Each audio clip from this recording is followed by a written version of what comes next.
बिस्मिल्लाहिर्रहमानिर्रहीम। अस्सलाम वालेकुम। कैसे हैं आप सब? उम्मीद करती हूँ आप सब बिल्कुल ठीक होंगे। आज की वीडियो ऑक्सफोर्ड की सेकेंडरी साइंस पर है और बच्चों आज की वीडियो में मैं आपके साथ शेयर करने जा रही हूँ चैप्टर नंबर 6 केमिकल रिएक्शंस। इसका फर्स्ट टॉपिक आज की वीडियो में हम डिस्कस करेंगे, तो आप सब बच्चों ने वीडियो को एंड तक देखना है। वीडियो अच्छी लगे तो वीडियो को लाइक करना नहीं भूलना और चैनल को तो ज़रूर सब्सक्राइब कर लेना है। सब बच्चे पेज नंबर 56 को ओपन करें ताकि आप लोग भी मेरे साथ इस लेसन को रीड आउट कर सकें और चीज़ों को बेहतर अंदाज में समझ सकें। सबसे पहले हमारे पास आ जाता है ये येलो ब्लॉक, जिसमें बेसिक कॉन्सेप्ट्स हैं कुछ जो आपको जिन चीज़ों का पता होना चाहिए इस चैप्टर को रीड आउट करने से पहले। Chemical reactions are example of chemical changes. Chemical reactions जितने भी हैं, यानी जिस तरह आयरन का रिएक्शन होना सल्फर के साथ, उसका रिएक्शन, ये सारे रिएक्शन केमिकली तब्दीलियों की एक बेहतरीन मिसाल है। During a chemical reaction one or more new substance are formed and there is no overall loss of mass.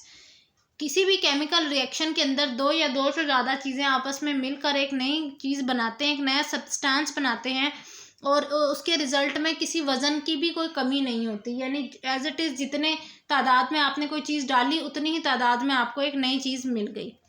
During a chemical reaction, energy in the form of heat is either lost or gained and the reaction is difficult to reverse।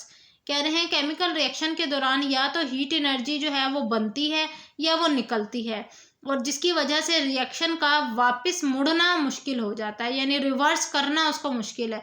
एक compound नया आपने बना लिया, उस compound से आप दोबारा element नहीं बना सकते। बना सकते हैं लेकिन कुछ केसेस ऐसे भी होंगे जिनमें बनाना बहुत मुश्किल होता है या उसको रिवर्स करना मुश्किल होता है। The speed of a chemical reaction depend on the size of the reacting particles, their concentration, the temperature and whether or not a catalyst is present. Chemical reaction की जो स्पीड है वो किस चीज़ पर डिपेंड करती है?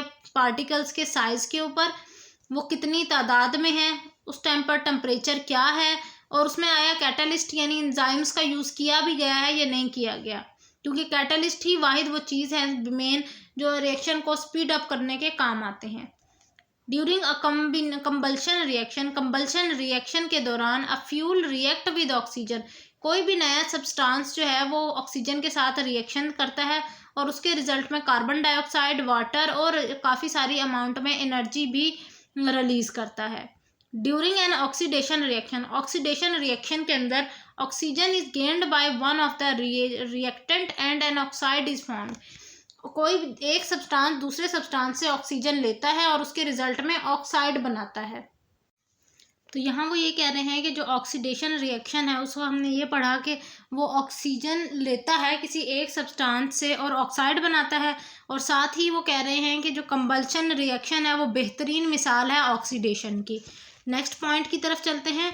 During thermal decomposition reaction one of or more substance decompose or break down when they are heated. Thermal decomposition reaction के अंदर क्या होता है? दो या दो से ज़्यादा सब्सटेंस जो हैं वो ब्रेक डाउन होते हैं, उनको तोड़ा जाता है, और किसकी प्रेजेंस में? हीट की प्रेजेंस में। During a displacement reaction one element or ion replace another. Displacement reaction में क्या होता है कि एक सब्सटेंस जो है किसी दूसरे सब्सटेंस की जगह ले लेता है, उसकी जगह ऑक्यूपाई कर लेता है। A neutralization reaction involve an acid reacting with an alkali to form a metal salt and water. Neutralization reaction के अंदर होता क्या है बच्चों? बेसिकली एक एसिड बेस के साथ रिएक्शन करता है और उसके रिजल्ट में क्या बनाता है? उसके रिजल्ट में सॉल्ट और वाटर की फॉर्मेशन होती है। सॉल्ट और वाटर की जो फॉर्मेशन है उसे हम न्यूट्रलाइजेशन रिएक्शन कहते हैं। In a precipitation reaction two solution are mixed and one of the product called precipitate is insoluble. तो अब इसके बाद अगला रिएक्शन की किस्म प्रेसिपिटेशन रिएक्शन। इसमें क्या होता है? जो दो सॉल्यूशन हैं उनको आपस में मिक्स किया जाता है और उसके रिजल्ट में फिर उसके रिजल्ट में हमें एक प्रोडक्ट मिलता है। वो जो प्रोडक्ट है ना, ठीक है, उस प्रोडक्ट में एक चीज़ ऐसी ही होती है जो हल नहीं हुई हुई होती, तो जो चीज़ हल नहीं हुई हुई वो प्रेसिपिटेट कहलाएगी। Next, reduction reaction usually involve the removal of oxygen from a metal oxide producing the metal. Reduction reaction के अंदर क्या होता है? रिडक्शन के अंदर ये होता है जैसे ऑक्सीजन में गेन ऑफ ऑक्सीजन है ना, रिडक्शन में लॉस ऑफ ऑक्सीजन है। और जिस कंपाउंड के अंदर से ऑक्सीजन निकलता है तो क्या होता है, वो कंपाउंड जो है एट द एंड क्या हो जाता है, मेटल बन जाता है, प्योर मेटेलिक फॉर्म में आ जाता है। During fermentation sugar are turned into ethanol and carbon dioxide by the fungus yeast. Fermentation के रिएक्शन में शुगर जो है वो एथेनॉल के अंदर शक्ल में बदल जाता है और कार्बन डाइऑक्साइड की मतलब शुगर टूटता है और उसके रिजल्ट में एथेनॉल और कार्बन डाइऑक्साइड बनता है, किसकी मौजूदगी में, फंगस यीस्ट की मौजूदगी में। Less useful chemical reaction involves the corrosion और rusting of metal, the oxidation of food and the formation of acid rain and the increase in global warming caused by the product of combustion। कह रहे हैं कि कंबल्शन के products के result में क्या होता है कि बाज़ औक़ात फूड के अंदर ऑक्सीडेशन का अमल होता है, एसिड रेन का बनना होता है, ग्लोबल वार्मिंग यानी कार्बन डाइऑक्साइड की तादाद जो है ज़्यादा हो जाती है। इसके अलावा जंग लगने के चांसेस मेटल को ज़्यादा होते हैं। अब चलते हैं रीडिंग की तरफ। जो टॉपिक है आज हमारे पास वो है iron and sulphur. Sulphur is a yellowish powder and iron filing are greyish colour. Sulphur एक येलो कलर का पाउडर है जबकि जो आयरन है वो ग्रेइश कलर में है। A mixture of iron filling and sulphur can easily be separated using a magnet. Iron filling को सल्फर से अगर अलहदा करना है तो उसके लिए हमें मैग्नेट की ज़रूरत होती है। मैग्नेट के ज़रिए वो आसानी से अलग हो जाता है। The iron filing stick to the magnet, क्योंकि आयरन जो है वो मेटल के एक मेटल ही है ना, ठीक है, तो वो किसके साथ, मैग्नेट के साथ जाकर चिपक जाता है और पीछे जो पाउडर रह जाता है वो क्या होता है, वो सल्फर होता है। लीविंग द सल्फर बिहाइंड, वही बात कह रहे हैं। Mixing iron and sulphur is a physical change since no new substance is formed. Iron और सल्फर को मिक्स करने से एक फिजिकल चेंज आता है, केमिकल तब्दीली नहीं आती, जिसकी वजह से एक नया सब्सटेंस नहीं बनता। And you can mix the two together in any proportion, और इन दोनों को आप मुख्तलिफ मिकदार में मिक्स कर सकते हैं, यानी आयरन को ज़्यादा रख सकते हैं, सल्फर को कम रख सकते हैं, सल्फर को ज़्यादा रखना चाहें तो आयरन को कम रख सकते हैं। तो ये बात वो कह रहे हैं। नेक्स्ट पेज पर, if iron filling and sulphur are gently heated together the yellow of the sulphur disappears and a dark grey substance is formed.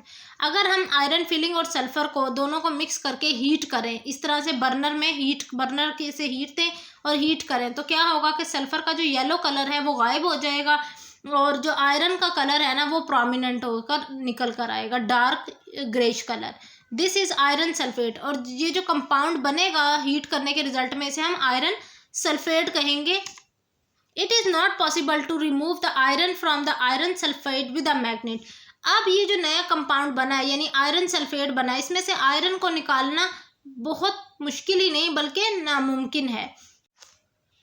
Iron sulphate is used in certain rechargeable batteries.